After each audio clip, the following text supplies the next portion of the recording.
Welcome to Breaking Through the Contradictions. Here we openly discuss various contradictions and challenges that we pass on and also teach our children that, if not addressed, will impact the individual development of each child. We will explore the topic, share pertinent information, and provide ways for you and I to take action. We look forward to you joining our conversation. So let's get started. The views and opinions expressed by the guests, speakers, and participants in this context are their own and do not necessarily reflect the views or opinions of the organizers, hosts, or any affiliated individuals or organizations. We encourage open dialogue and diverse perspectives, but the individual viewpoints shared during this discussion are personal and should not be attributed to any collective entity involved.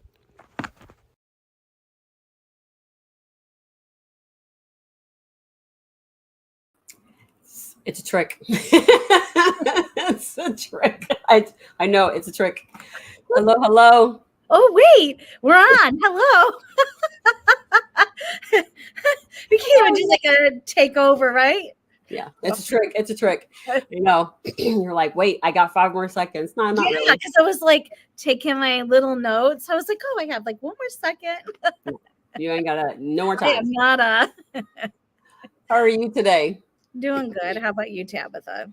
You know, today's a Thursday. I'm glad today's Thursday. I have to honestly say, I've learned a lot of things up till to this day. So I feel like I'm okay. Well, let's see. By Thursday feels like it should be Friday, even though I had Monday off. So yeah.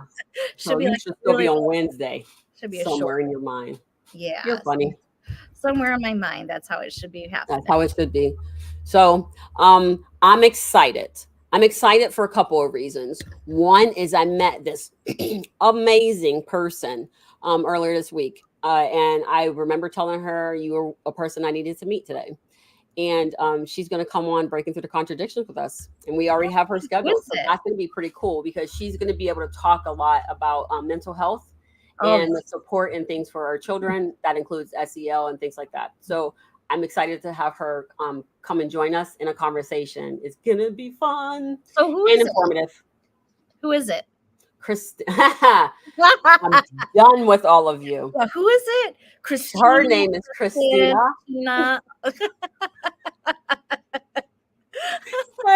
I surrender. I'm done. I can't do it. So I got Kristen, Christine, and now I will have Christina. And at the end of the day, I'm going to say X, Y, and Z. I'm going to give each one of you a letter. I'm done. Why did you do that to yourself? I'm punishing myself. So maybe it's my future. I don't know what I'm gonna. Maybe somebody's gonna come in my future. You know, this with this. I'm just like, you guys are killing me. We should just all call ourselves Chris, and then we'll just be all set. Thing 1, 2, and thing 3. Chris 1, Chris 2, Chris 3. Hey, yeah, that works out. All right, Christine. Oh my gosh. I think I'm gonna lose my mind in this situation. You're gonna be like making me laugh all the way through this, Tabitha. All right, so here you go. You ready? Because today's topic is right in line, right? Use your words, but don't say anything that could hurt someone's feelings. Yes. Oh my gosh. Okay, so we chose this one because it's very funny. Couple things. One is I have zero filter. I have been told many times, and I don't know if I necessarily think about it like that, but it only comes up when I've hurt somebody's feelings because I'm unaware of what I've said. Yeah. And then 2, because somebody has antagonized me, and words are sharp. So and you use them that's why I always end the same way. Words have power. Please remember to use them wisely, because the difference between I love you and I love you is very different. Yes. Right? Yes, it is. So, all right. So you have an example. This is for me. Use your words, but don't say anything that hurts someone's feelings. Okay. That for me is a big contradiction, because when we use our words, our intention should be the reason what lands, but somehow or another, it's like we're responsible for not hurting that person's feelings, but we're unsure of where that person's kind of coming from, that point of view of the other individual. And it's okay to say things like my mom used to tell me all the time, you can say anything you want to anyone, but if you use tact, everything comes out better. So we would try it out. And Tabitha, I never understood the word tact. I don't care how many times you describe it. I don't care how many times I read it. I just didn't understand it. So I'm like, and I've just heard this being used by someone else. I have a solution. You have a problem. The two of them together, they shall meet. And this is how we move. So if you say, hey, we want to go to dinner, and I say, sure, why not?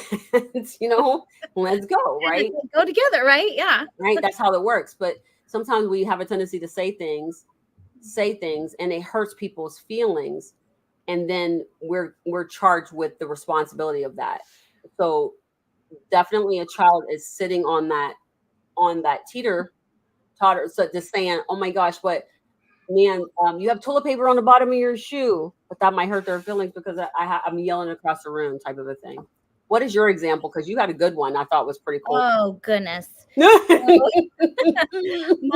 I guess my example is that when we talk to our children and we say, go and do stick up for yourself, say, it doesn't matter, whatever, you got to make sure that you tell others how you feel.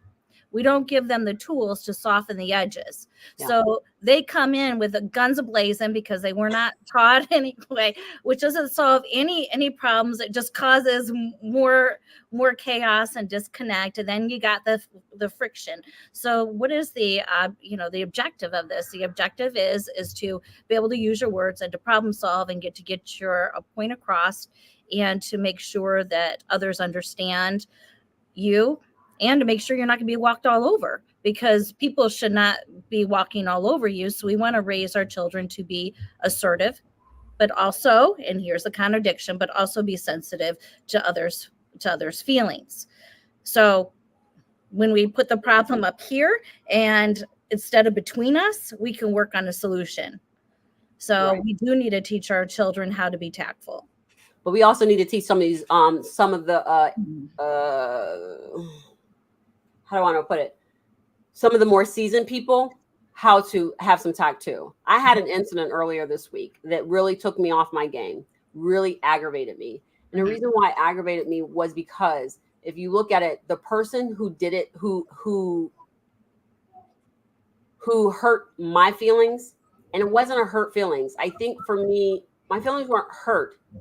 I felt like it was so unprofessional. He could have said anything else, but he chose not to. He chose to say it his way, which was 1, unprofessional. 2, it lacked the ability to build a relationship. In that moment, he literally, any possibility of us having a relationship that was a mutually respectful relationship ended that day. Mm-hmm. And it's all because of the way he communicated his feelings to me, and not the context of his feelings, because I 100% understood where he was coming from up until the words he used were intentionally used to exert his dominance over me. That's what the problem is. And so for me, I feel like, and the reason why I bring up that incident, because first of all, it's very fresh. And then secondly, it's happening in middle management. So all of our management, because there has not been an opportunity for someone to teach them how to use their words or do appropriately, or understanding that your words will build a bridge or kill a bridge. Yes. One way or another. Nobody builds partial bridges and just says, okay, well, when you get to the end, turn around and come back. They want that complete bridge, but you end those relationships by how you talk to people. Correct. I absolutely agree with you. I was listening to what you were talking about with dominating over one person or another. And I think when we tell our children to use their words, they think that there's a dominance factor. And I see it a lot in our classrooms. And then there's like, I'm better than you. I get to do this. My mom said I could do this at school and I can do that at school. And then it breaks down the community. is what starts to happen. So our community is really important. It also breaks down, we talk about safety. Let's go ahead and talk about that, because it starts to break down a safe environment. So I get to do this. My mom said that if you hit me, I can hit you. And then here we have it. So somebody bumps into somebody, they didn't actually hit them, but they're little, they don't know their bodies in space. They go ahead and deck them. And then here we have an unsafe learning environment, because we're teaching our children how to, I'm going to say, how to use their words, but we're not teaching them the next step on how to use their words to convey the message that we want to convey.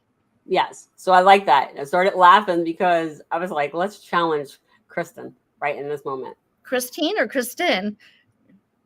Chris, I'm done with you. Kristen, and look, as I'm reading it, I still even said Kristen. So, Christine, I'm going to challenge you only because I'm going to play devil's advocate. Sure. It's not that we say use your words. So we tell our little ones, use your words, not your hands, use your words, right? But you forget to tell them how to use their words. So the how is where we're missing, right? Correct. So correct your tone, make sure that what are you trying to communicate? Build that first. So you use your words. Well, I did use my words. I hate you, right? That's using your words. So they're actually, so this is why the contradiction is such one that we're talking about. Use your words. I did. I don't like you, right? But wait a second, that hurts my feelings, but I use my words. Right. So that's what we're experiencing. A lot of people who saying, but you said to use my words. And that's what's most important. But you didn't say how. How, right. So for me, my children, when they were little, I mean, communication is a forever thing. You will communicate from the day you were born. Actually, the day you started punching the belly, and then all the way until the day you die. So communication is that one tool that we will all have to use, regardless of how we do it. Sign language, other languages, whatever. So no matter which way, body language, we'll have to use that. So I say all of that to say, so my children, were growing up. Oh. So I'm telling you, the things that these kids do, they teach you a whole lot of stuff. Yes, they do. So I ask them a question or something like that, and their response is so, and then I say, and then one day I did it, they start screaming at me, and I was like, oh my gosh. You want to try again? And because of what I did, it interrupted that pattern. It sure does. Yeah. And then they come and they're like, yeah, I can do it again. Right. And then they're like, well, I don't like that, Mom. Or I don't, and I was like, okay, cool. I knew you could do it. This is the proper way to use your words, because you yelling at me will land you on your back and sleep for at least a couple minutes. Right. Because I'm not gonna tolerate that from somebody like that. Like this. La, la, la, la. I didn't hear anything. No, because by the time you figure out that it just like, see, okay, so then we say again, right? So I was talking to my youngest a couple of days ago, and I said, you've gotten so much better in your communication. And remember, he ASD. Yes. I said, you've gotten so much better in your communication. I'm very proud of you. This is a good thing. This is great. And he says, yeah, so I try to be respectful in talking to you. I said, no, every once in a while we have to do that. And I said, but you're catching on so much better. This is so good. Because I asked him a question and his response was, and I was like, I think we might have the same child. Right. And then I said, and he paused and he redid it and he came back and he was like, no, it's like this. Right. And I was like, cool. See, you're learning, because life is about helping people. I hate the word necessarily teaching people, helping people understand what you need in order for them to support and help you. Right. So I don't wish to be called outside of the name that was given to me at birth. Right. Now I'll give you my nickname and things like that, but these derogatory terms that are used as terms of endearment is very disrespectful to me. I do not engage or encourage anyone to use those words with me. Because you can use it with your other friends if that's something that they accept, but not for me, because I'm not that thing you're calling me. Yes, that's true. But it's also, I don't think that, for me, I feel like it's taken a chisel away at who I am as a person every time you call me that. And so I don't choose to do that. And I don't like when other people do it, but that's not my business to care for, right? Right. And Children are paying attention to that. So when you out there with your friends and you're like, babe, what's going on? Da, da, da, da, da, da. They're using their words, but to someone who is unfamiliar with the relationship between two people, that can look very not okay.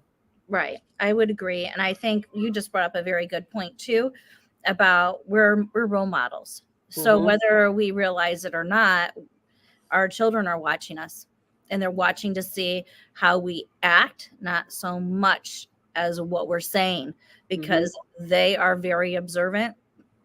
And also, we want to make sure that we are creating developing relationships. And I'm going to go back because you were talking about like setting the tone to, like, your children were like, wah, yelling at you. I remember when my children were younger, my daughter would come out of her room and she would have an attitude, and da, da, da, da, and I said, go back in your room and shut the door. And I said, we're going to do a do-over. And so she would open up the door and she would say, hi, good morning. I'd say, oh, good morning, nice to see you. And we would start the day off much better. Yes. But it's those social emotional types of Mm-hmm. teaching. So if our children are sharp, we have to remember that those words can cut like a knife.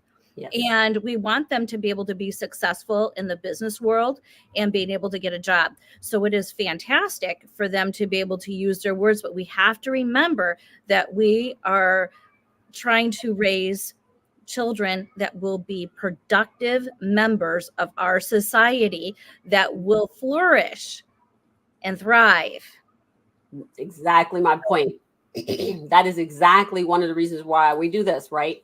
Is because I don't think that we really sit back and think about some of the things that we gift our children, right? Mhm. So we gift our children all kinds of things, and our example is the most prominent gift we give them. Not the gift of, oh, you can live here, not the gift of shoes or Right. education. It's the living example that they are going to use to do one of two things. They're either going to emulate what they see, or they're going to 100% attempt to run as quickly as possible away from the Hey. example being shown, and then replicate it elsewhere because that's all they've known, Yes. right? Mhm. And so no matter what happens, visual cues and visual representation will remain the best way to communicate with anybody at any given point in time, and that is us. So we have to make the decision on what we want to do and what example we want to communicate to our children, because that's what this is about. So when they get out there and use their words and get punched in the face because they say something to the wrong person, what are you going to say then? Because the child says, my mommy says I can do whatever I want. Yeah. And I say, you ugly and you need to fall over, right? And then they go and say that, and that person says, your mom's not here, pal. Then Yep. you're like, and mom's like, well, what happened? Well, I told Mhm. him what you said, and then I said like this, and the next thing, now you have to clean up mess that you wouldn't have had to clean up Correct. had you just said, we want to use our words, but we want to be mindful of the intention of our words. So it's a Mhm. little bit more than just those buzz phrases, you know. I think what you just said, the intention of our words, that is a forefront, and how to assertively say it, because there is a difference between being wishy-washy and saying it where you're commanding presence and that you're going to be taken seriously. Yeah. Um, so I think I'm kind of probably a little bit like you. If I'm thinking something, sometimes I'll say it. And I mean, you already know that, Tabitha. So I mean, it is what it is. Me But too. I'm just I like, try not to offend people. But if I'm thinking something and I'm like, I'll say it, but in a tactful, hopefully a tactful kind of way. And if it wasn't, I might go, probably should have, rephrased it, in a different way. So I'll go back and I'll fix it if I need to. I don't typically have a lot of relationship problems, so I'm gonna wait. Is I there do. wood somewhere? So I only have Formica, so I shouldn't have said it. So next time, remind me to say that when I actually have wood around. No, I have none. Is that kind of like causing? Look, I have lots of, I don't like lately. I think I had a lot more relationship challenges when I was allowing other people to dictate my movements.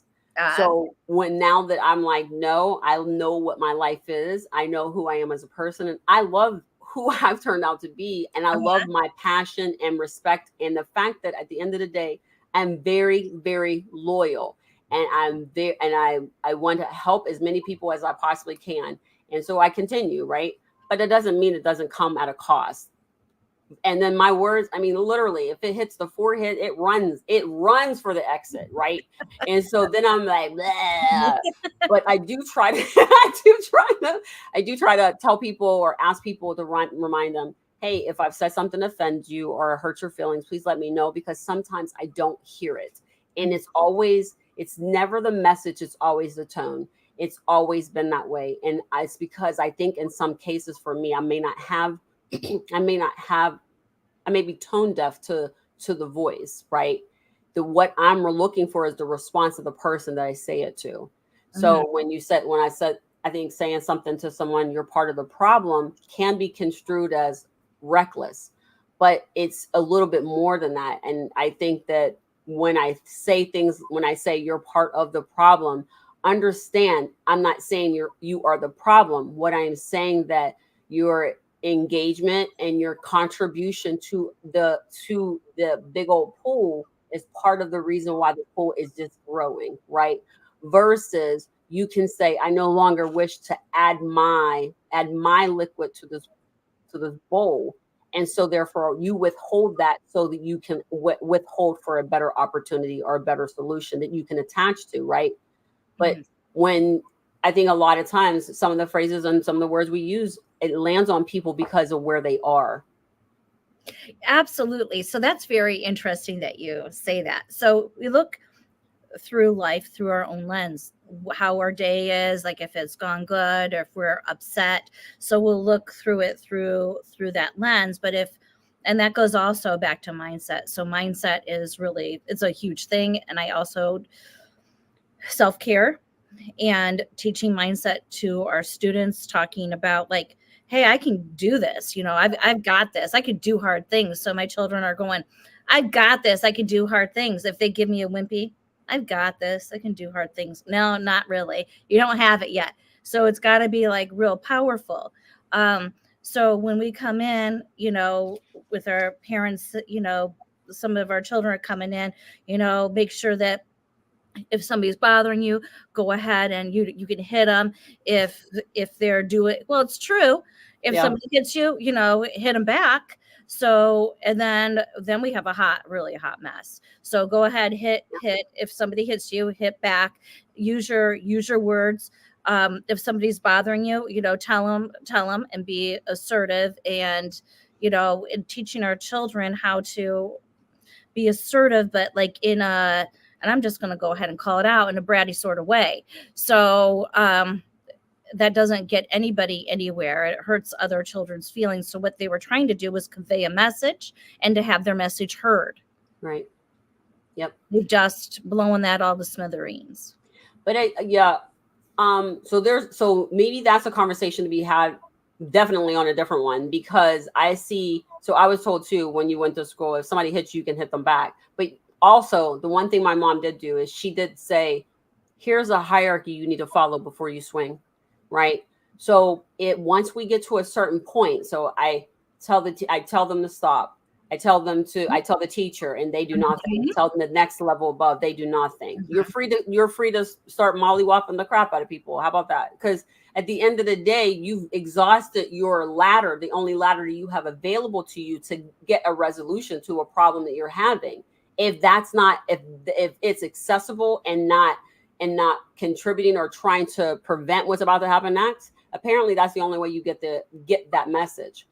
My thing for this is that, social emotional learning falls so close into this. And the Yes. reason why I say that is this. So in school, you have to be quiet during class time. So there's not a whole lot of talking, but you still have some chatty people in there, and then that's fine. That's normal, right? You're asking them to use their words. My I am feeling sick. My stomach hurts. I don't like Johnny because Johnny keeps spitting at me. Okay, so we're able to use the words. But I think that there's another part of it that how did my thought just fly out my head? Oh my gosh. So so as we're telling them to use their words and things like that, my thing is, if we don't hurry up and figure out how to connect with them and get them to use their words without making them quiet, because part of my issue is consistently being Ben is my niece has a harder time advocating for herself now because of what the teaching staff did to her at the age of 5. So there is something to be said about that. Now, if she was a different type of student, potentially, or someone who was like, vengeance is mine type of a thing. We're opening up the opportunity for school and mass shootings to happen because the child is not being heard, because they don't know how to use their words properly, that it will allow them to be able to not do this, right? Right. So I guess my philosophy, my children talk. I mean, they talk, because if they do not talk, they're also not going to solidify the material that's being learned. So my children talk, they help each other out. Even if I'm doing a lesson, if it's whole group, my children are looking around. They look at their own work, but they also look around and see if they can help anybody else out. So that's a kind of environment that we want to be setting up, a community type of environment that's supportive. I had a student the other day, it just melted my heart because they were having such a hard day. And the student, and remind you, I teach littles. They said, "You're having a hard time. How can I help you?" And they gave each other a big hug. Like, it wasn't just a little hug, but it was like that deep, long hug that it just got rid of all of that tension. So Yeah. they knew what the other person needed. That's why I love the littles, because they Me teach you too. things. Well, actually, all of the children teach you, right? But the thing Yes. about it is that the thing about it is that you have to be willing. You have to really be willing to know that as the adult, we don't have all the answers, Mm-hmm. and that the little people can teach you how to soften. Because I'm Mm-hmm. going to say, my children softened me a little bit more than I would have ever expected. And Mm-hmm. so I feel like, I mean, that's a big thing. Yeah. And so now, although whatever hits here runs for the exit, they've allowed me to slow it down a little bit. Hi, Yeah. Andrew. Oh goodness. That is a good point, because like in our classroom that we talked about the social emotional learning. So when we come in, we use our words, but actually before we use our words, we need to center our bodies. So we talk a lot about feeling our heart rate and putting our hands on our stomach and then doing the deep breathing so we can recenter ourselves to be able to have those conversations, so we don't say things out of haste, or so, and also Oh to my be able just to focus. So my children are learning how to do that, and they help each other do yeah. that. So it's really beautiful to see at this time of year, because you start seeing those relationships building, and they're strong relationships. But we have, as teachers, as parents, and as a community, because it takes more than just the family and schools. It takes a village. So Yes. we have to make sure we are providing a safe environment for our students to be able to thrive. This is very, very true. So because you opened the door for me to explain my viewpoint on parenting, and I know Yay! you did it on purpose. Yes, I did. I set you right up. Ready? Go ahead, swing. Dun, dun, dun, dun. All right. Parent number one is home. In my opinion, we are in a co-parenting situation. Parent number one is home. Home is where your first lessons start. That is where all of the things that you want to pour into your children are happening. You are teacher number one, but you are parent number one as well. Parent number two is the school. Where you send your children, have to, in my opinion, you should look at how your values are aligned. If your school that you are sending your children to are not in alignment with what you are teaching and training your children to learn and understand, that is not the school for you. Look around, look around, look around. Why do I say that? Because they are going to spend about 2,600 hours with you, with your child, a year, which means the potential for them to have their thoughts and feelings injected into your child is now higher. So that co-parenting relationship really has to be a very good one. Otherwise, you guys are going to always be at odds. And then we can talk about the bonus parent. The bonus parent, we all have one way or another, but the bonus parent is the community. Those are the ones that see what the parents don't see. How many times do you see little Johnny peeing in the bushes and the neighbor is the one that sprays him and say, I'm going to go tell your mama. And, so the community helps you where you're not available. Your kids are walking down the street. They are getting ready to get hit by a car, or there's a fight about to start, and the neighbor comes out and says, I know your mom. Leave he or she alone, whatever that's going to be. And now they're helping to manage your children when you're not available. So this is a co-parenting ecosystem. And as soon as we address that and start managing that, I think that we can be in a much better situation. So co-parenting. Yes, it is. It is co-parenting. I love that. Don't you like it when some of the parents actually come in and you're like, okay, I need help, and they're like, I'm here to help you. Just direct me, and then we can work it out. I love that. I have a parent that comes in and volunteers. I love when they come in and volunteer and they get to see what we do at school, and they get really excited and to be part of the community. I think it's very important for parents to volunteer or just to work together with the school. I have a lot of parents that we come up with solutions for their children and individualized ways to support the children. Right. So this is good to come in. So I know we're getting ready to wrap up. So let's give solutions as to how to resolve this, because we're gonna start with use your words, but don't say anything that could hurt someone's feelings. Here's what I'm gonna say.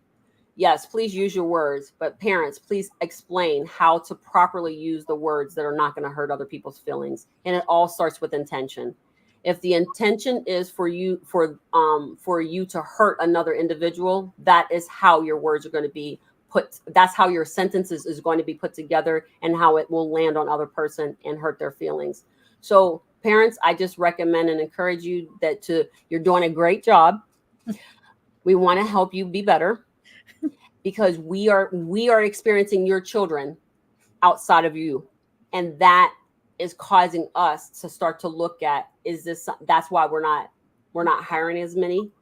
There are people, the kids don't keep the jobs as often, and it has a lot to do with this. So just teach your children how to feel their feelings, respect the fact that they exist, and acknowledge them, and enough for them to be able to say, my feelings are hurt because you said this, and it made me think I had to feel this specific way.